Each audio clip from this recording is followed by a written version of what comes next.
Senator Waters. Thank you, Mr President.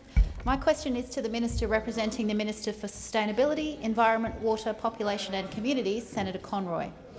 This week, the World Heritage Committee is meeting to discuss UNESCO's draft decision about the state of our Great Barrier Reef. The draft decision says the reef is on track for World Heritage Just wait a minute, Senator Waters. You are entitled to be heard in silence. There is talk going on both sides of the chamber. It makes it difficult to hear. Order. Order.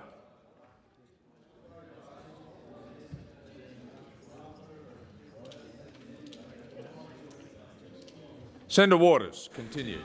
Thank you, Mr President. The draft decision said that the reef is on track for World Heritage in Danger listing within 8 months if current developments proceed. It said there should be no new ports, no port expansions that would harm the values of the reef, no new development approvals before the strategic assessment of the reef is finished, and that independent science is needed into the Gladstone Harbour. Excuse me, Mr President, this is ridiculous. Order. Order. Order. Continue. Order. On my left. Order. Order. Oh, excuse me. Senator Cash, charming. Order.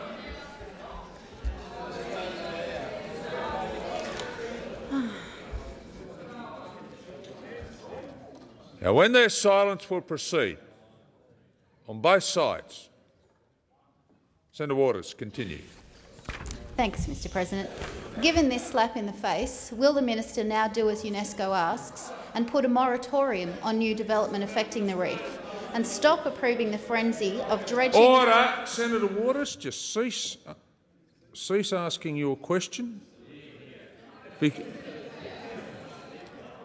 Because there is noise which prevents me from hearing the question, which is not fair to you and not fair to the minister who has to answer the question.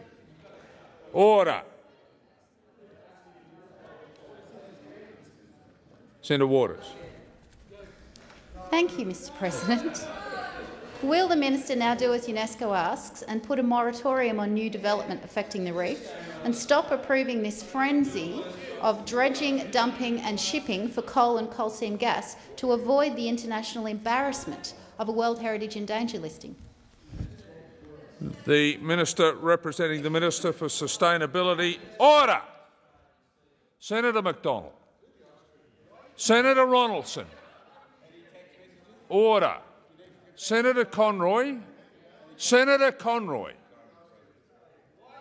Senator Brandis.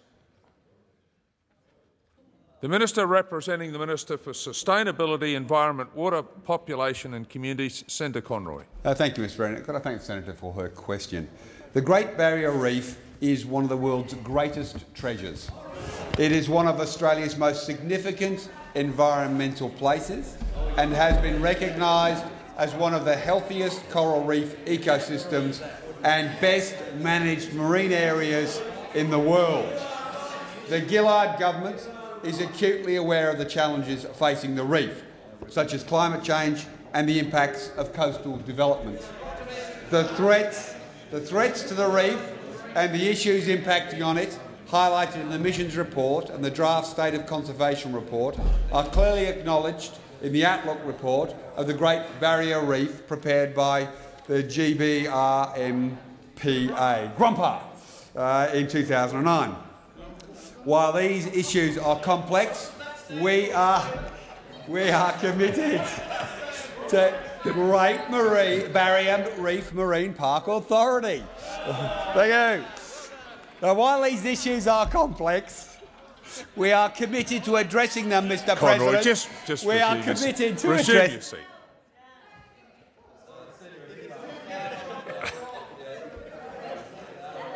Senator Waters is entitled to hear the answer to the question. Those on my left will remain silent. Senator, wait a minute, Senator Conroy. You haven't been called. Senator Conroy. Thank you. While these issues are complex, Mr. President, the government is committed to addressing them through a range of approaches, both on land and in the marine environment. the UNESCO mission in March acknowledged that our management of the Great Barrier Reef World Heritage Area is still considered to be best practice. The State of Conservation report also made some recommendations for the comprehensive strategic assessment of the Great Barrier Reef currently being undertaken by the Australian and Queensland governments. This will be, by far, the largest and most comprehensive and complex assessment undertaken in Australia and is still in its early stages. I welcome Minister Burke welcomed the mission's feedback when they were here in March. Time's and it expired. Will be, Time has expired, Senator Conroy. Time's expired. Senator Waters. Thank you, Mr President. I'm so pleased the chamber is so excited about the Great Barrier Reef. It's wonderful. I have a supplementary question. Given that our reef is being treated like a coal and gas highway— Senator Waters, just resume your seat. I cannot hear what is being said.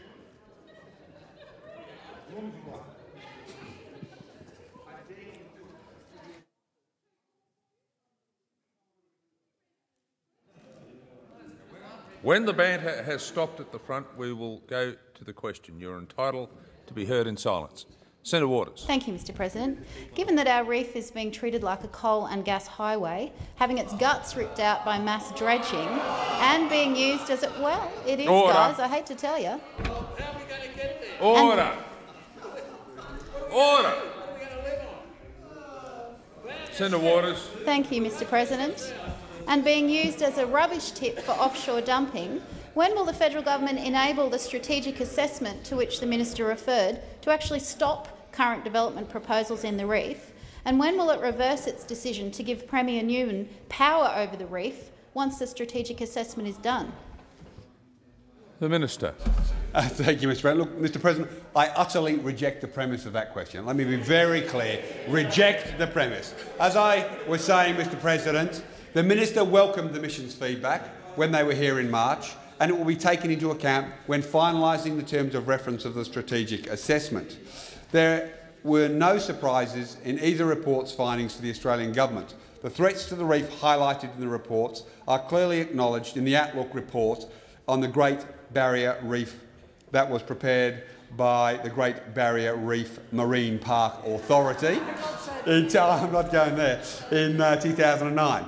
UNESCO, as I said, Mr President, continues to acknowledge that the government's management of the Great Barrier Reef World Heritage Area is considered to be international best practice in many areas. We don't just operate on the basis of text messages being sent around the place, but let's be clear. The mission report recognised the excellence of many aspects of the management. Senator Waters. Thank you, Mr President. A second supplementary. What is the Environment Minister doing about Clive Palmer's proposals to dump millions of litres of contaminated water from his Yabaloo nickel refinery into the Great Barrier Reef World Heritage Area, despite installing a wastewater treatment plant 7 years ago which was meant to avoid the tailings dams overtopping? Is the minister really going to let Clive Palmer turn the reef into his own personal rubbish dump? Order. Order. Order. Order. Senator Conroy. Senator Conroy, you haven't been called. Senator Conroy. Mr President, the government is aware of the importance of preserving water quality throughout the Great Barrier Reef Marine Park. The Great Barrier Reef Marine Park Authority's proposed approach has the government's full support. The matter can be best resolved through a transparent, comprehensive and cooperative consideration of the alternatives to the disposal of this untreated water, including the option of discharging treated water from the tailings dam.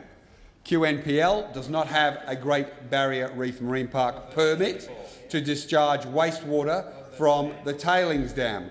And if there's anything further that the minister would like to add, I'll take that on notice.